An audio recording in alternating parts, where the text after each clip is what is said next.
but it will keep healing. It will keep trying to heal. Or I'm going to look at myself in the mirror and say, I used to say these things, I still do, I'm an example of what's possible. Ultimately, if we are faced with dis-ease in our body, what we need to cultivate is peace.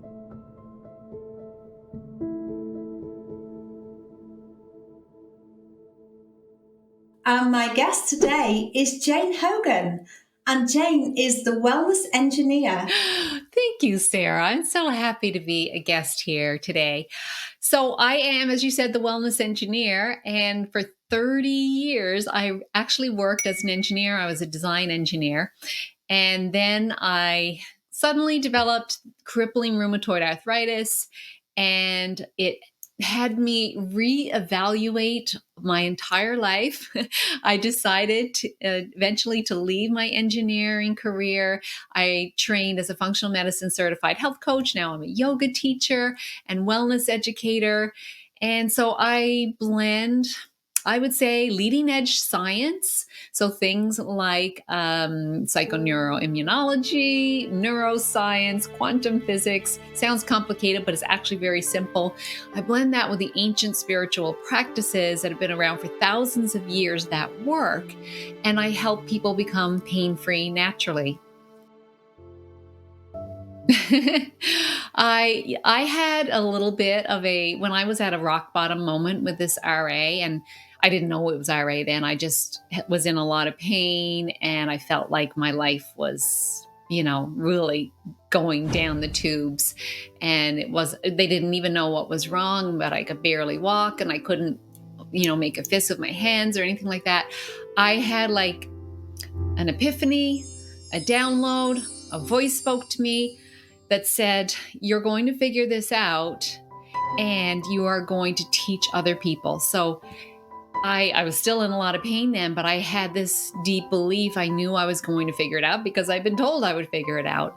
And then the other part of that is to teach people. So like I said, it's my mission now. I feel called to just speak about this and give people hope and let them understand that they can create an environment in which their body can heal.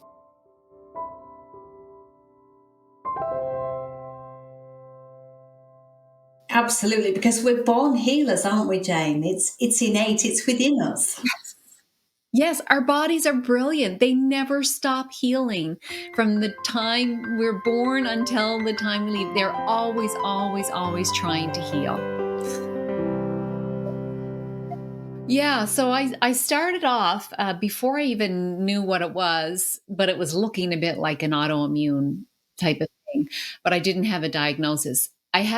My family doctor is a little unusual in that she suggested that sometimes foods could be related to joint pain, which at that time, this was 2016, I had never heard such a thing, and it seemed ridiculous to me. But I was in agony, and so I thought, okay, I'm going to try it. And my background is engineering. I'm a problem solver, right? You experiment. So I just started experimenting. And so she had told me that gluten, dairy, and sugar were very inflammatory for the joints. And so I'm like, okay, I'm just going to stop eating them and see what happens. And I was amazed. So I was really in a ton of pain. And then within 5 days, I had a big reduction in pain. Like, I still had pain, I still had inflammation, but there was something that I could do. And this was so empowering that now I was not a victim, right? I was the person that was in control. And so that started my journey of experimentation. So that I started with food. And I realized I also started with I had this belief, but I also created like a vision around that belief. So I would envision, what would I do if I didn't have this pain? And because I sort of been into personal development and, all of that and spirituality for years, even though it's like a left brain engineer type, I also had this other side to me. So I knew the power of visualization. So I started visualizing, what would I do if I wasn't in pain? I'd imagine like climbing a mountain. I imagined imagine being on a sailboat and pulling up the sails. I imagine playing with a grandchild, like up over my head, throwing them. I don't have any grandchildren, but I was just imagining how fun this would be. And so I would think about, I would like really get a really good vision in my head and picture it and feel it and just, so it feels so good. And I kept coming back to that all the time. And I didn't realize at the time that this is like quantum physics, right? We are creating we create our reality. We create everything that's in the physical world is created first in the mind, right? So I was applying quantum physics and didn't even know it. It's amazing, isn't it? What we've learned over the past few years, especially around quantum physics. And from what I understand, visualization, along with the emotion that you would feel as if you were in that situation in the future, and then bringing that into the now moment is so powerful. Yes, it's not just like, run the movie in your head, have a look at it. You got to feel it, because it's really the quantum side comes from the vibration, right? Because we are energetic vibrational beings.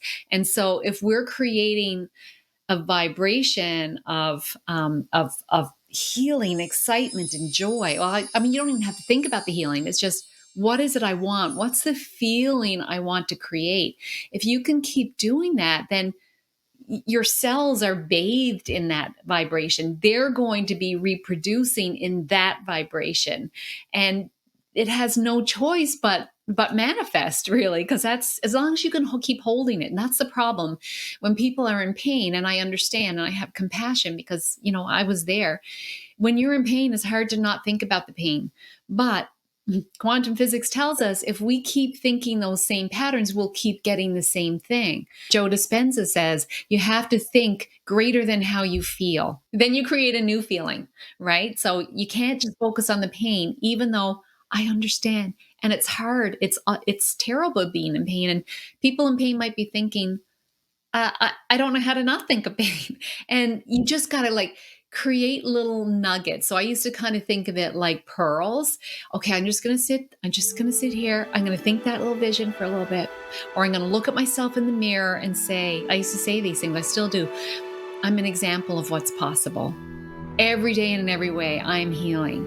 I mean, I had a whole string of affirmations like this, and I'd look in the mirror and I'd smile, I'd feel it, I'd say it. And in those moments, I would not feel pain. So I would think about each of those moments as being like a little pearl. And then if I could string them all together, if I could make a whole bunch of pearls in a day, eventually I'd have a complete pearl necklace and not have any pain. And actually, now I know that is actually neuroscience. So I bring neuroscience in, right? Where you're just giving your brain something else to think about, creating a new pathway. We know that our brains aren't static. We can create new neural networks all the time. So that's what we do, create those new neural networks, stop wiring the ones for pain, because all pain is really created in our brain. I mean, it's not to say the pain is in your head. It's just that's the center of our control system here. So the pain starts in the head. So if we can change the inputs that are going in there, we can change the output. And that's very engineering way of looking at it, but it's kind of like that. The subconscious mind is running the body. It just works on inputs, outputs. Kind of simple. Absolutely. And the other part of that as well is when we smile, we release endorphins. So yes, the act of just smiling, but actually we don't even need to just smile, do we? We can grimace. Or we can put a pen or a pencil between our teeth, as long as we stretch our mouths. Yes, I know. Endorphins, which helps to reduce the pain. It's our own natural pain relief that we can tap into at any time. Yeah, there's been studies done on that where people just put the pencil in their mouth. So they're not even doing a fake smile. So they knew that the fake smile worked, but then they thought, is it that we're doing a fake smile, or is it just the muscles? And they found that when you put a pencil in your mouth, so it kind of forces you to make that smile shape, that worked as well. So Interesting. We're such beautiful creatures. We really are. We are, and as you said before as well, that it all starts in the brain. Unless, outside of trauma, obviously, it's a manifestation of what's going on in our subconscious mind. It might be coming from the mind, but the pain is so real in the body. Right, absolutely. But it is controlled by the brain. And so we can kind of assist the brain a little bit. I mean, the other side of it, though, is the subconscious programming, which I went through a lot. I learned a lot on my journey. I would get, I started with the food, and I got a little bit better, and I plateau, and then I tie in other things like, okay, sleep. Oh, okay, I got to prioritize sleep. All right, I'm going to do that, and meditation, and movement, like getting, as I had to just do chair dancing in the beginning because I could hardly walk. So I did all these things, and I would get a bit better, and I plateau, and then be something else, get a little bit better, and I plateau, and it's like there's something I'm missing. And part of it was the brain work, which really helped. Part of it was really understanding that I had programming from when I was very little that had me kind of in a stress state constantly inside. I didn't have major trauma. I had minor trauma. I had a sibling that teased me. It sounds like like wimpy little you, but in my little girl head, that was traumatic. I didn't feel safe. And so I created programs in my head to protect me: perfectionism, people pleasing, busy, all of these things. I mean, I did engineering because my father is an engineer, and that's what he wanted me to do. So, I mean, really, I had a whole lifetime where I was following this program. So I had to do some work on reprogramming that subconscious mind. And so that was really where the work was. And had I realized it, I mean, when you're in inflammation, when you've got major inflammation in your body, like you got to get that fire out. So yes, the foods and all those things really help. But if you want lasting and complete restoration of your vitality, then you have to work on the body, the mind, and the spirit. We're not separate, right? All of it together. And that includes the subconscious programming, and just really understanding the magnificence of who you really are and how powerful you are. We haven't really been taught that. We've been taught, especially when you get an illness, like all your power goes to someone else to tell you what to do, or take this or take that, and you're powerless. What I teach people is to become the one that's empowered, because really, who else can create that healing state in your body but you? It's you that has to do it. Those vibrations that I was talking about, no one else can do that. Someone can help, right? You can go see someone, but for it to last, you have to do the work. Subconscious programming, and it starts when we're so young, because we just absorb everything that we see and hear, and take it on board without judgment, and it just sits in our subconscious mind.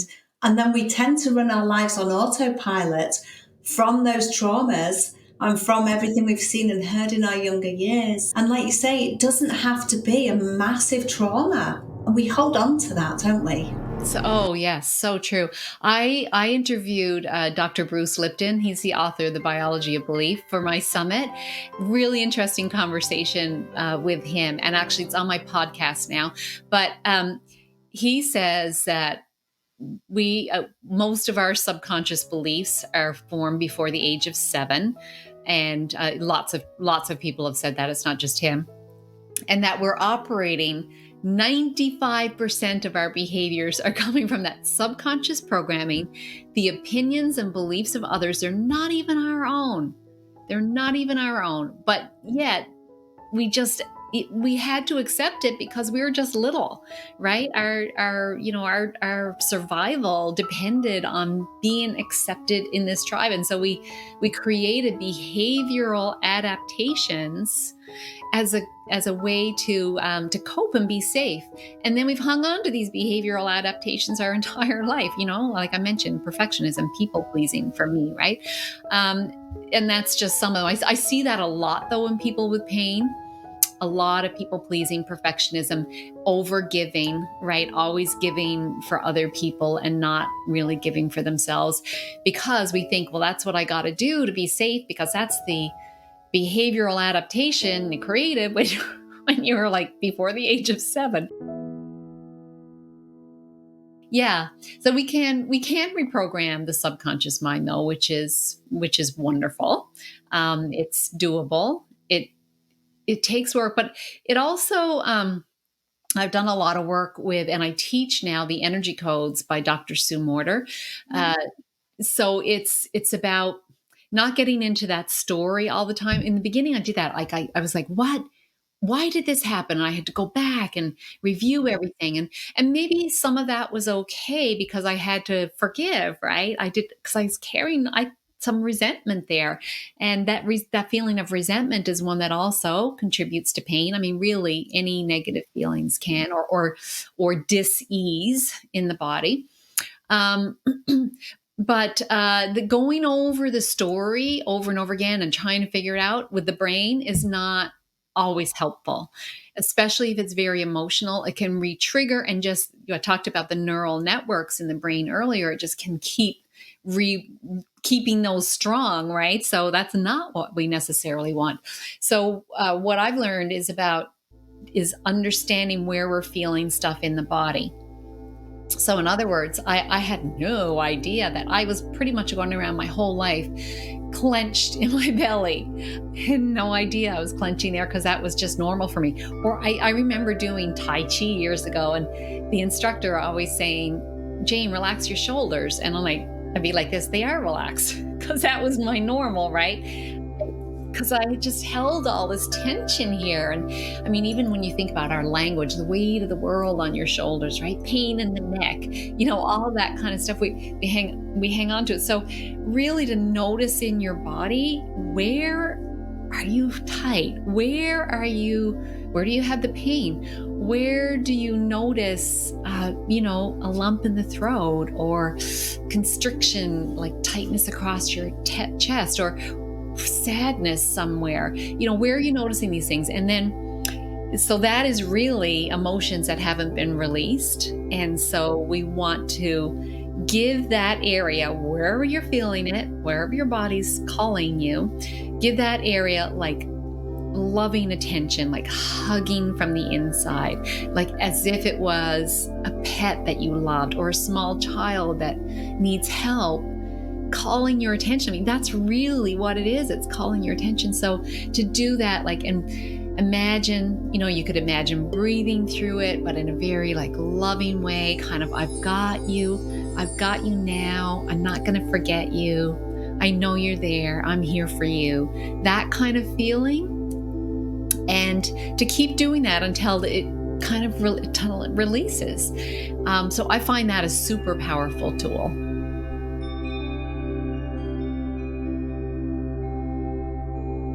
From what I see with the clients I have, they've got the people-pleasing behaviour, they've got the perfectionism, they haven't acknowledged it. And sometimes they don't even know that they've adapted their survival skills to produce that behaviour. And once you highlight that, they can then see where that's come from, either in that session or the next session, and then start working through that and understand why they've changed their behaviour. Mm-hmm. So beautiful, Sarah, because that is the beauty in working with someone, because you can't, there's an expression by, I think it's Mary Morrissey. She says, you can't see the picture when you're in the frame. You just can't. So that's why you need someone that can be that you can trust, but who's neutral. It doesn't, sometimes it can work with someone that's close to you, but it's often really helpful when it's someone neutral, to be able to reflect back to you, here's what I'm seeing. And then it's like, oh, right, I can see it now. I mean, people don't know. I didn't really realize that I was. I mean, I knew I liked to do things well. I took a lot of pride in it, Um, so, but I didn't really realize that it was an adaptation. That's the thing. I just thought that's just the way I am.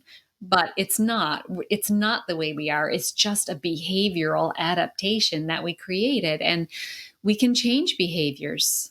So that's where like a coach like you or I come in to help people see it and then take like little baby steps to help them begin to change behaviors. They have the power of choice. They can choose to change that behavior. Yeah. Sometimes I find it helpful for people to sort of be guided back to something like that. Like in this time when you developed that, could you like what would you say to that young version of yourself? What, you can tell them something different, right? Here's instead of that, how about how about that you are always loved, or whatever it is for that person. So sometimes I think that can help, and I have this like a little picture of myself when I was a little girl here, and I like look at her often and I think I say, I've got you now, everything's going to turn out all right, that kind of thing. I think is helpful. You can, through some different therapies and stuff, they say like you can literally go back and change your past, because here's the funny thing. I think something like our memory is like not even 60% accurate, our memories. So, we're making a lot of it up anyway.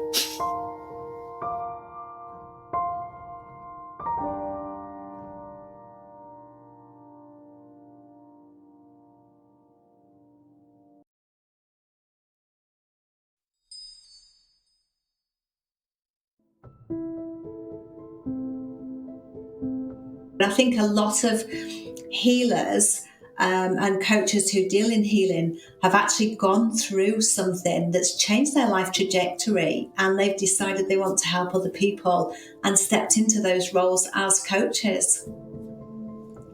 Mm-hmm. Yeah, it's I see it as one of the best things that happened to me now. Which is kind of funny. I wouldn't have thought that at the time, but that's where I am now. And I really see now that it brought everything together, like my years of personal development and my years of like reaching into spirituality, and then the years of even logical thinking and very left brain work. It kind of all came together for me, and now, like, it's just such a beautiful path to look back at it and see, oh, look at all these breadcrumbs that brought me here. It couldn't have been better. And the understanding that to let go of the past, to forgive, and it might, like, some people may have like a level 10 forgiveness that they've got to work through, and other people may have like a level 1 of forgiveness. But if you're carrying it, then that's creating stress in your body. And when you're in that state of the stress state of the nervous system, your body can't heal. It just can't heal. It's got to get into the parasympathetic state.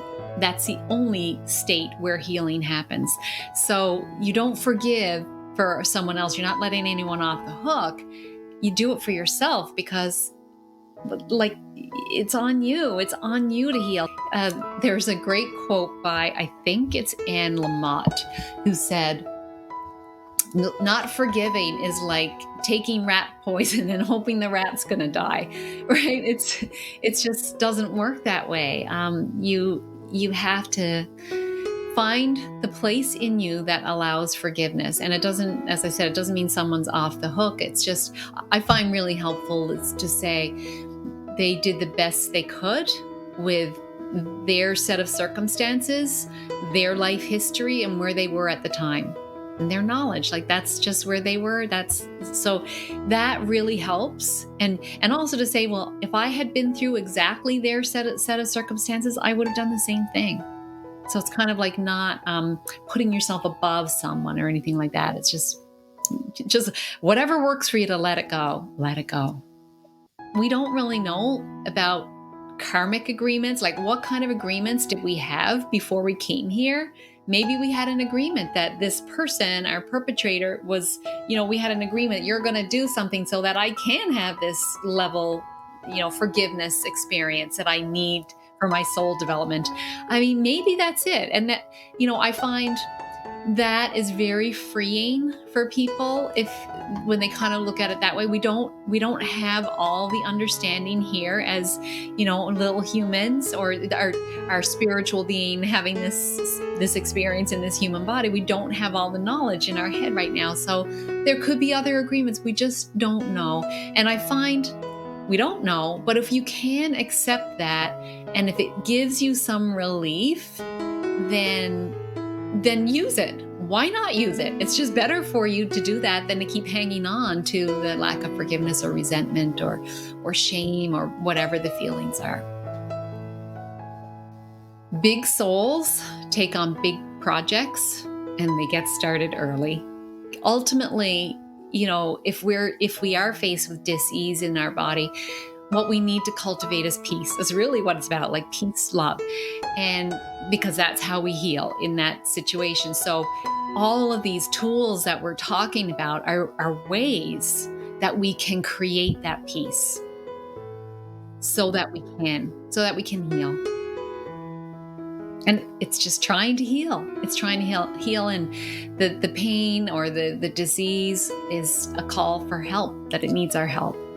And when I think if we can see it in that way, it's, then we can become the ally, right? We can become the ally and be the one that's leading then and helping the body heal.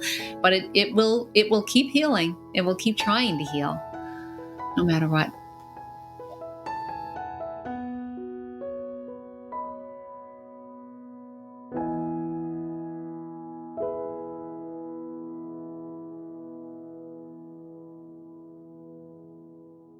Jane, it's been lovely to speak to you. Thank you so much for coming on my podcast. Oh, Sarah, it was an absolute pleasure. You're helping me on my mission. And thank you to the people that are watching and listening, because I'm here for you. That's I was told I'm here for you. Jane, would you like to tell the listeners where they can find you? Sure. Thank you so much. My podcast is called Wellness by Design. And as you know, we're designing the person we need to become so that healing can happen, is what that's about. I'm on Facebook, Instagram as at Jane Hogan Health.